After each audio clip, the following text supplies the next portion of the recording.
여보시아는 유형자산의 감가상각 그리고 재평가 그 다음에 손상차손을 공부할 겁니다. 이 중에서 재평가하고 손상차손은 전산세무 2급에 추가되는 항목입니다. 그리고 유형자산 취득 이후의 지출 보시면 자본적 지출하고 수익적 지출이 있다는 거 다 아실 겁니다. 그리고 자본적 지출의 정의 미래 경제적 효익을 증가시키거나 내용연수를 증가시키는 지출을 의미하는 거죠. 그리고 자산으로 처리하고 수익적 지출은 비용으로 처리한다는 거 다 아시는 내용입니다.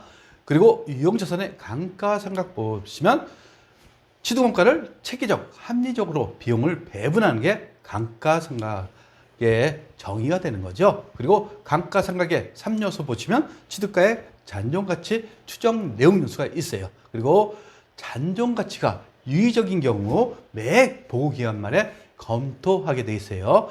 즉 유의적이라는 것은 잔존가치가 의미가 있게 변경됐으면 재검토하라 이 얘기입니다. 근데 다만 물가 변동에 따라서는 수정하면 안 됩니다. 그래서 물가 변동에 따라서 수정하면 안 된다는 것을 여러분들이 알고 계시겠죠. 그리고 추정 내용연수는 경제적 내용연수로 해서 수익 획득 기대 기간 동안 내용연수로 정하게 돼 있어요.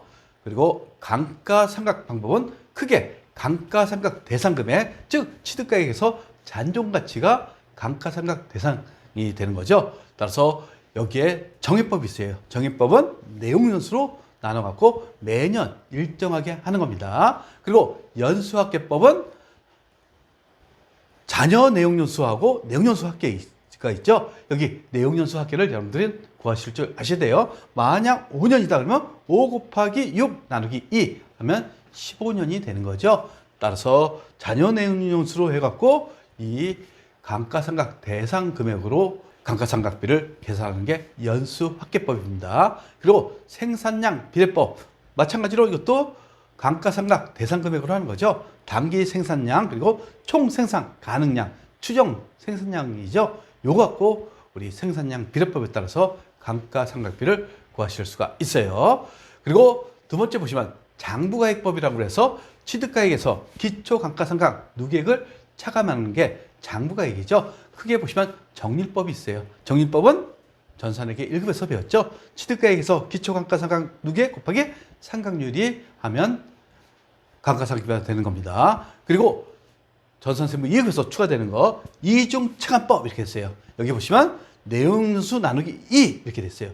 결국 이게 상각률이 되는 거예요. 만약 5년이다 그러면 5분의 2 하면 40%가 되는 거죠. 만약 10년이다 그러면 10분의 2 해갖고 상각률이 20%가 되는 겁니다.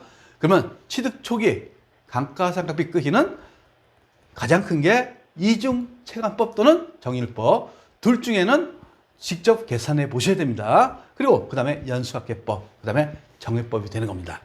그러면 정해법, 연수합계법, 정일법 이것을 비교해 보시면 즉 감가상각 대상 금액으로 하느냐 장부가액으로 하느냐 요 차이죠. 그리고 정일법하고 이중체감법 이것을 우리는 체감 잔액법이라고 합니다. 초기에는 많이 하고 갈수록 적게 되는 것을 의미하는 거죠.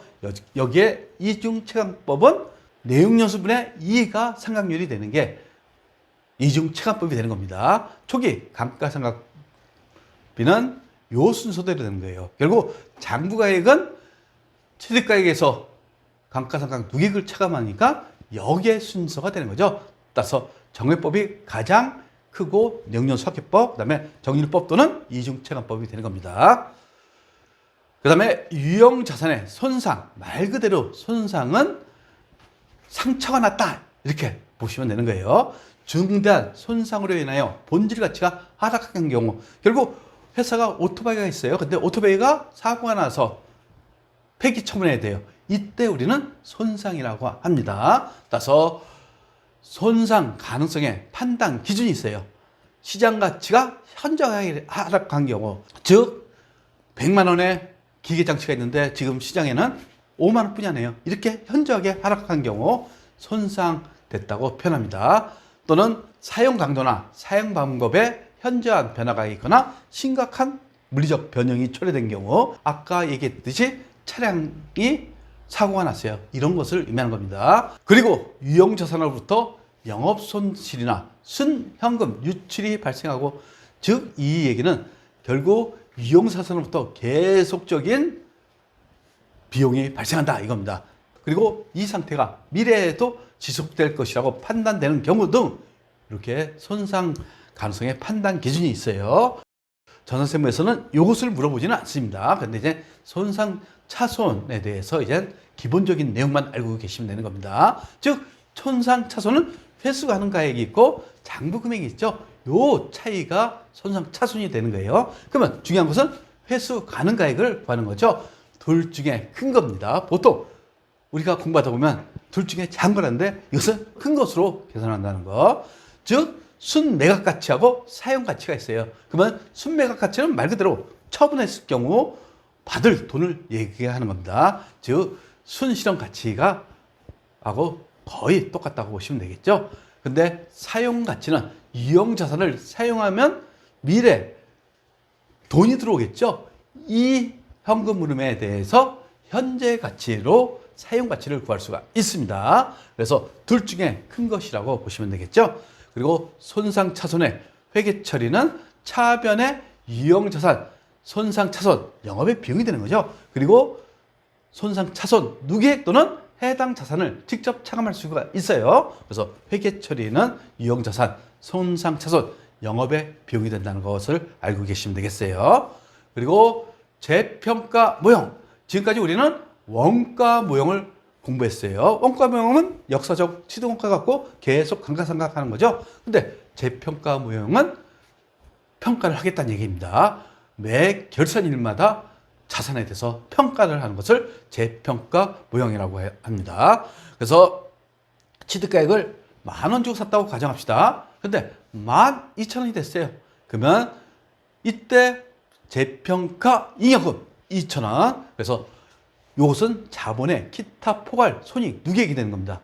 이렇게 해갖고 자본에 직접 반영한다고 보시면 되는 거예요. 근데 하락을 했어요. 7,000원으로. 다음에 이럴 경우에는 요 재평가 잉여금을 취소하시고 2,000원을 상기해갖고 없애는 거죠. 없애고 그 다음에 재평가 손실. 이것은 당기 손익입니다. 즉 재평가 손실 손익계산서에 3,000원 영업의 비용으로 회계 처리하시면 되는 겁니다. 그러면 회계 처리를 보도록 할게요. 이것을 머릿속에 기억해 놓으시면 쉽게 회계 처리가 할 수가 있습니다.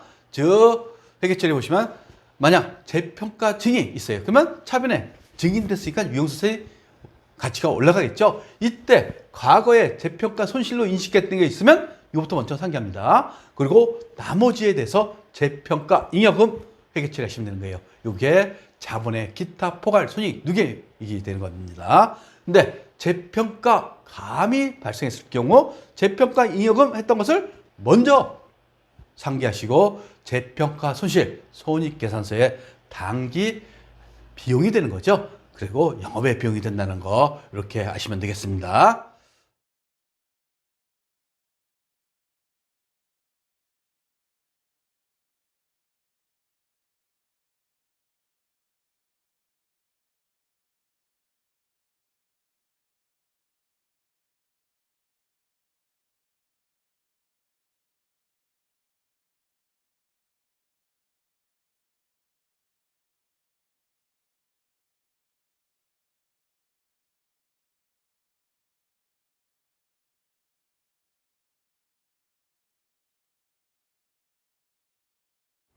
구독과 좋아요는 우리에게 큰 힘이 됩니다.